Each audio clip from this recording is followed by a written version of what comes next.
Hey everybody, welcome back to the channel. Hey, I'm super excited to give you a part 2 video of a tool brand called Goingmake. If you remember or you follow me, you'll remember, and I'll put it up here, a video that I did, a part 1 on some tools that they sent me. Well, I'm excited to announce that they sent me some more. So I can't wait to go through them with you. If you're interested in that, stick around.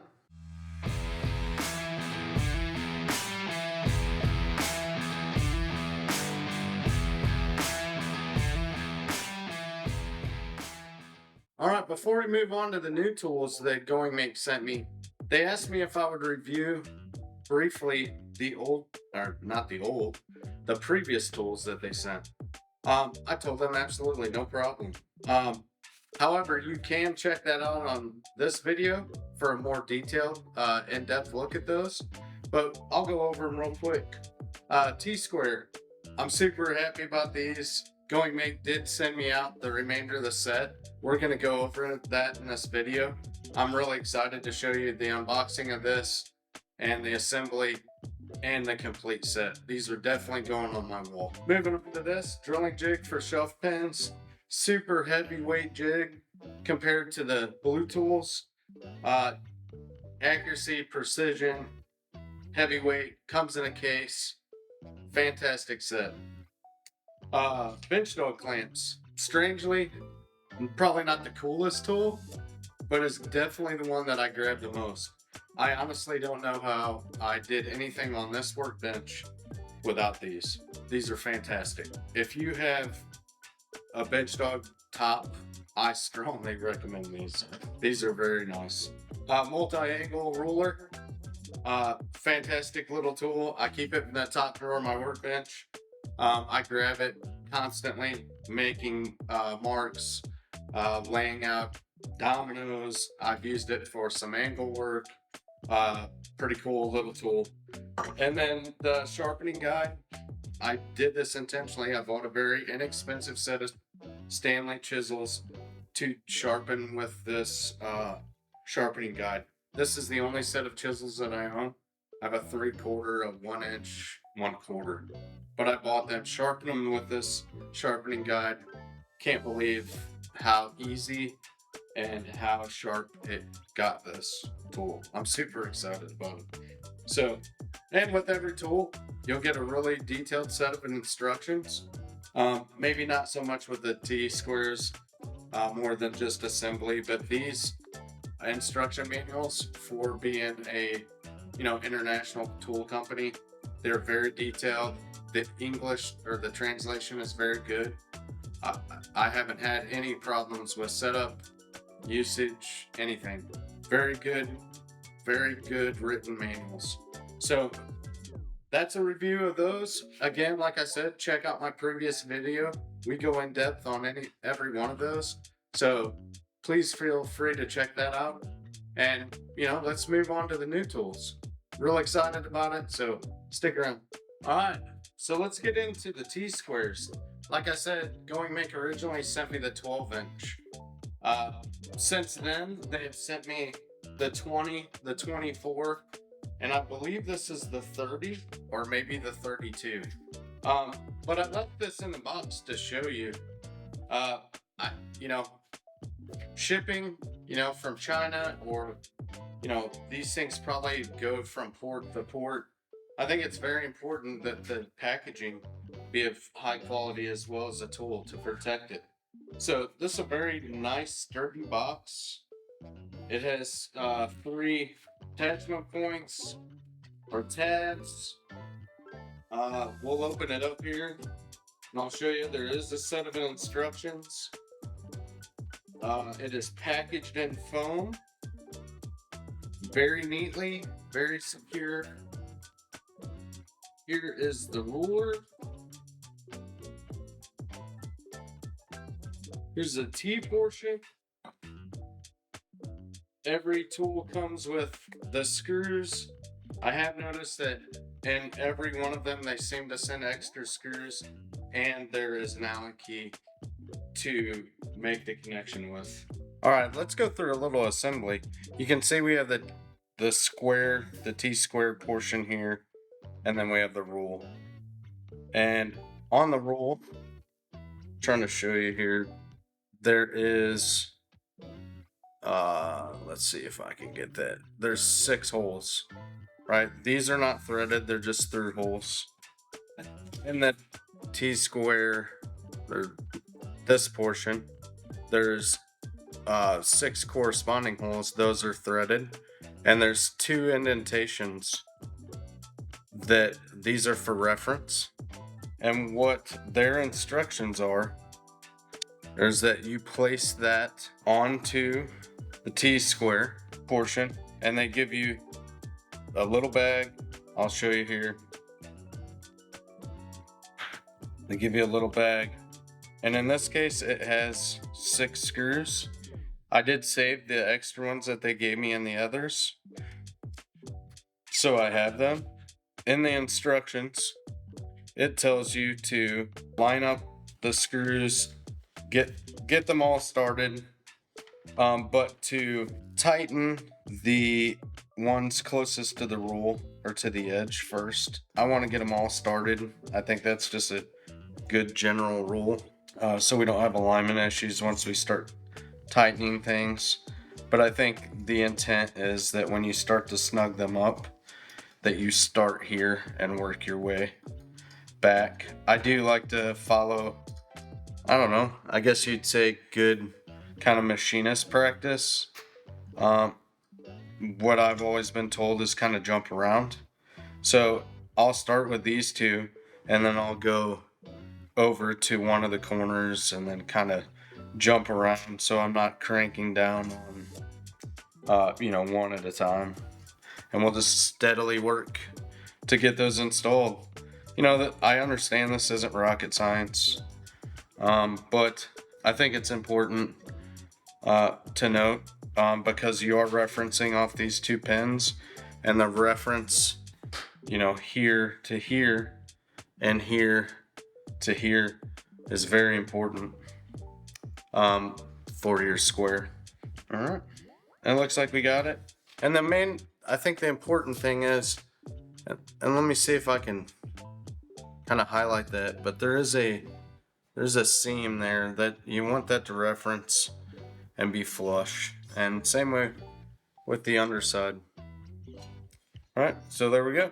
Now that we've unboxed and saw how the assembly went, I just want to show you how I tested the accuracy of those. And I don't know that you can see this on the video, but basically what I did was I put it square to a work surface like here, and I marked a line, right? And then I move over to the other side of that line, and I made another mark. And what that does is tell me that these 2 90s are equal to each other, right? So basically that it's square. It's not super scientific. The other thing that I did do is I took something that I know is absolutely square, which is my Red Tool brand, and I referenced each side of that. I mean, they're dead accurate. I mean, I can't really, I really can't, I can't tell you that they're wrong. I mean, I would if I could. I've used all of them except for the one that you saw me put together. I've used them. I use them on a project to complete my nightstand builds. After I built the cherry nightstands, I built a set of plywood, pre-finished plywood nightstands using the same set of plans.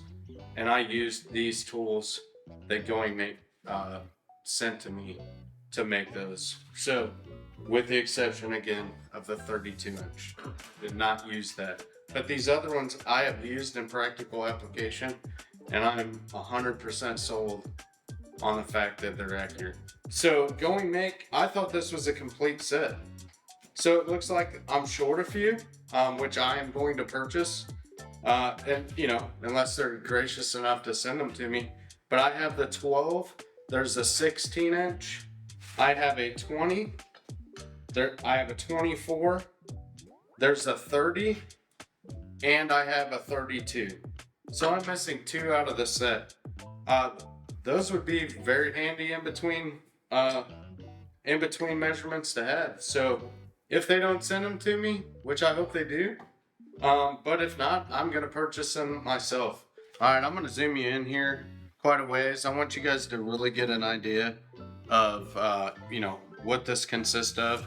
This is the Goingmake concealed hinge jig, and like I said, super heavyweight, all aluminum body, threaded, powder coated, knurled kind of reference knobs. One of the things that I'm really impressed with is their explanations and the instructions. So we're going to run through the items included. So this is the hinge jig base. This is I already have it pre-assembled, but this is the 35 millimeter hinge drill guide. This portion right here, right?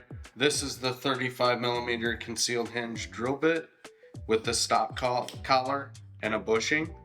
I'm going to talk about that real quick. I'm super impressed with this. I have a blue version of this, and it's plastic, right? It doesn't have the features that this has. This has a copper washer, so you don't eat into your aluminum housing. Also, and you can't really see it, but where the drill bit goes through the drill guide, it has a bearing, right? That's great. That's a great idea, right? And then the stop collar has a set screw. This is fully adjustable. And then the other items that we have the 5/64 or the 2 millimeter drill guide. This is for the mounting screws for your concealed hinge. We talked about the stop collar. It comes with a wrench, and it also comes with a 5/64 drill bit. Right? More on the hinge jig base. You can take a look at this. Right here, this kind of bridge looking piece. This is for your hose for your vacuum. So I have a Festool vac. It fits in there perfectly. Yeah, 1 3/8 hose. It has adjustable reference pins from 2 millimeter. It goes 2, 3, 4, 5, and 6. So that's based on your hinge manufacturer. And then it has offsets pins for how far off of the end, both left and right. And there is a measurement scale here that is in inches. This is our device, right? This is our concealed hinge jig body. I have my reference pins for the side setback as 3 millimeter, and I have a tab on the end. I'm gonna go 3 inches off of the end. Pre-adjusted this, so I have 3/4 inch stock here. So I think this is adjustable up to 1.25 inches or 1 inch. So we're simply gonna place it on a rail and clamp it down. It gives a little audible click when it's tight. Again, remember that this is for the vacuum hose. I'm gonna leave this off so we can see this very well. Your Festool vac hose does fit in that opening, and you can see there. All right. So we're gonna take that off so we can see. But here is our concealed hinge jig or drill guide, right? It's pretty simple to use. We're gonna put it in place, and it kind of pops a little bit, right? There's a little click there. One of the tips in using these concealed hinge drill bits is that you bring them up to maximum speed and then plunge in. So I'm going to do that.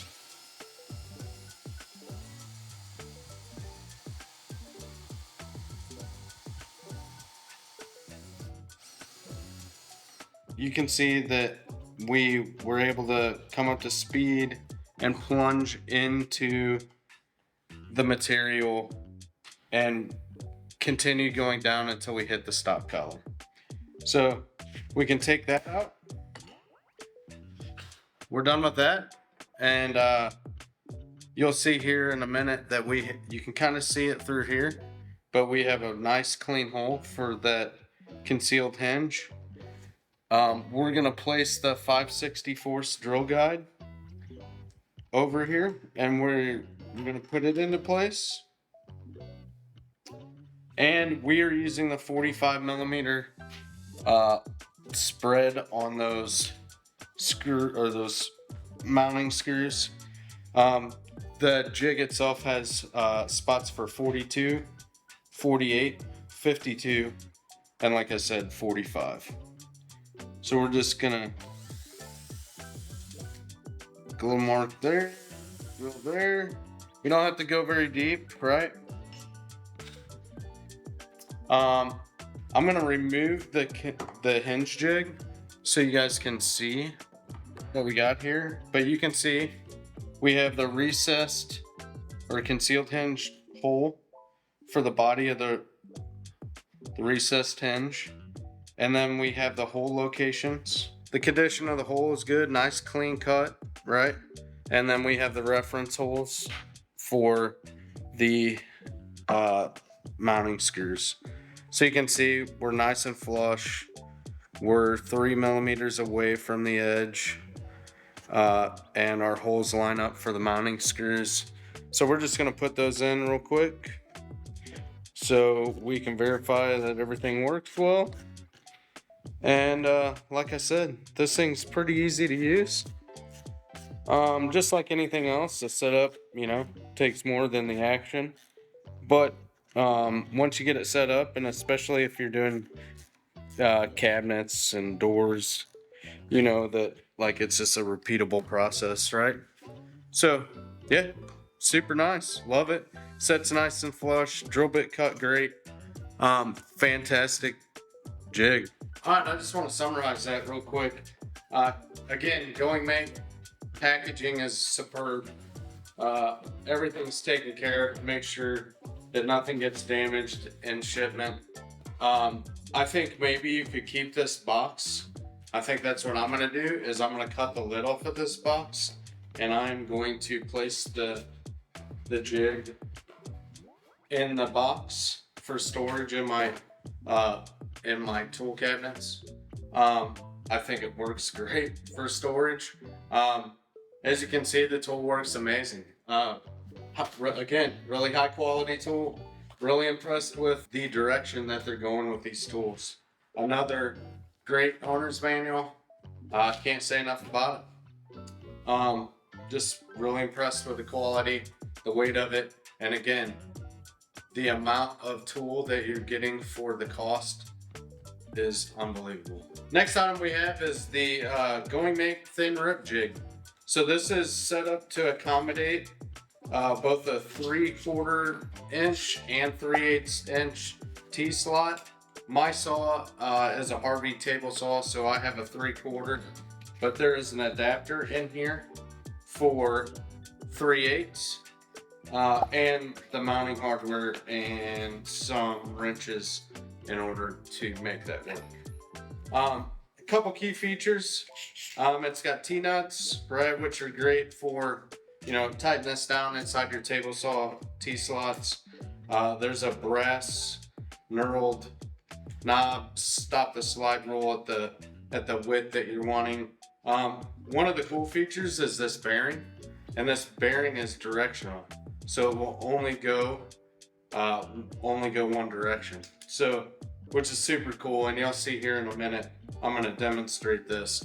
I am going to move the camera to the table saw, because the only way to appropriately review this with you is to see it in action.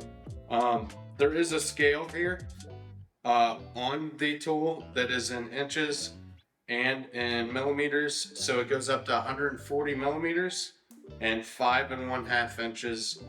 And it is in 30 seconds of an inch. Graduated scale up to 5 1/2 inches. So Let me get things situated and I'll get you switched over to the table saw and we'll go through that. All right, here we are at the table saw. I am gonna zoom in here for you so you can really see. One thing that I have noticed that eases installation of this onto your table saw is back these T-nuts off quite a ways, and then you can fish your T-nuts, or I'm sorry, T-slot adapters and get this easily into the slot. All right, I'm gonna walk you through a little bit of setup. So I have my thin rip gauge in my T-slot. I have it locked down. This is my rip blade, right? And I think it's important to note, well, let me say one thing. I've never used one of these, so this is kind of new to me. So, but just general setup items. I did notice that the indicator on the rule, the millimeter, the metric, and the imperial rule has a slight adjustment to it.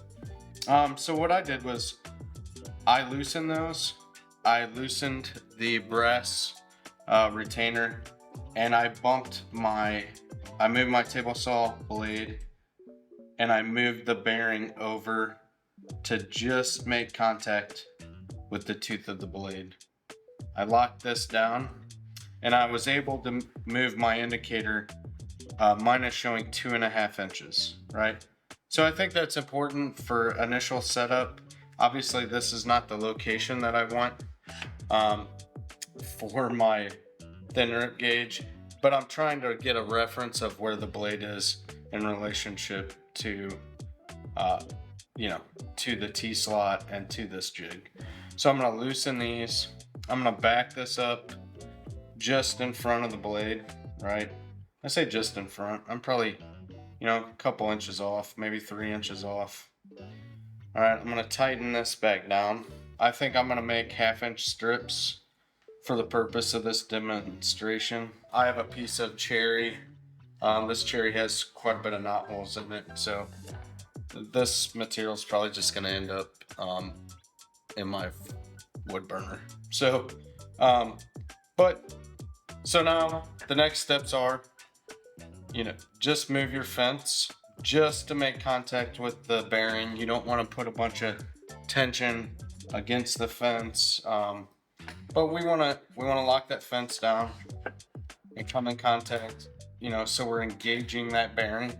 And again, remember that bearing is directional, right? So that bearing is only going to turn in the direction it's going to go towards the blade. Follow, good safe practices on using your table saw. A good sharp blade. Your feed rate is important. Be very careful of that. I could do this with a much wider board and, really prevent having a thin piece. You know what? Let's just do it. So here we go.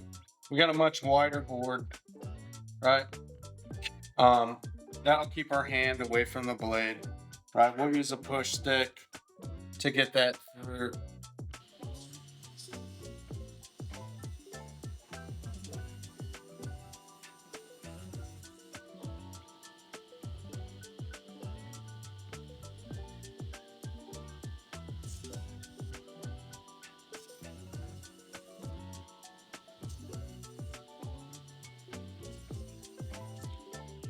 All right, so we used the table saw and the thin rip gauge, and we were able to make 1/2-inch wide strips, very repeatable, very safely, without really, putting such a narrow strip between the fence and the blade.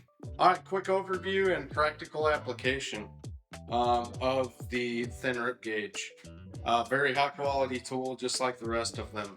Appears to have a black powder coated finish, white overlaid letters, very nice hardware, brass components, what appears to be stainless steel, aluminum body, very chunky. Like I said, directional, bearing, which I think is super cool.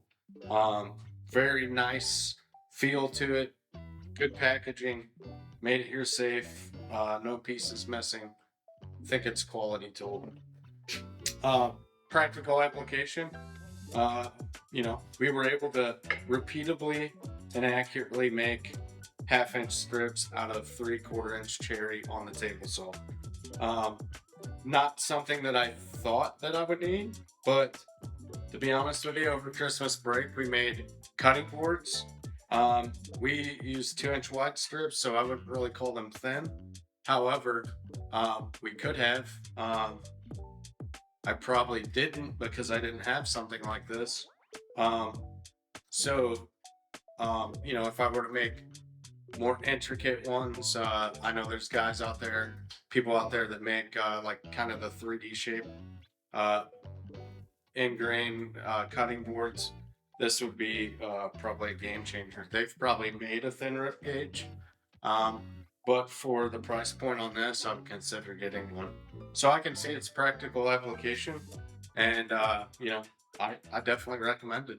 All right, everybody. Hey, as always, thanks for watching.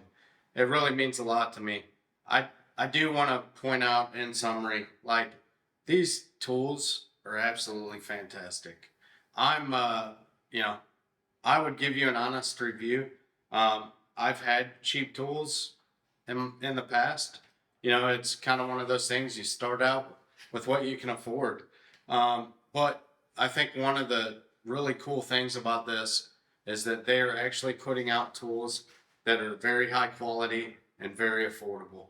So if you are in the market, you're new to woodworking, or you're trying to replace some items, I would give Goingmake a very strong look. And as always, thanks for watching. I really like making these videos. I really like my time in the wood shop, and I really, really appreciate anybody that takes the time to consume some of my videos. It's one of those things. I'm improving as a woodworker. I'm improving as a videographer. So I appreciate your patience. Sometimes it is very difficult to get in front of this camera, and I'm sure some of you know that. But again, thank you.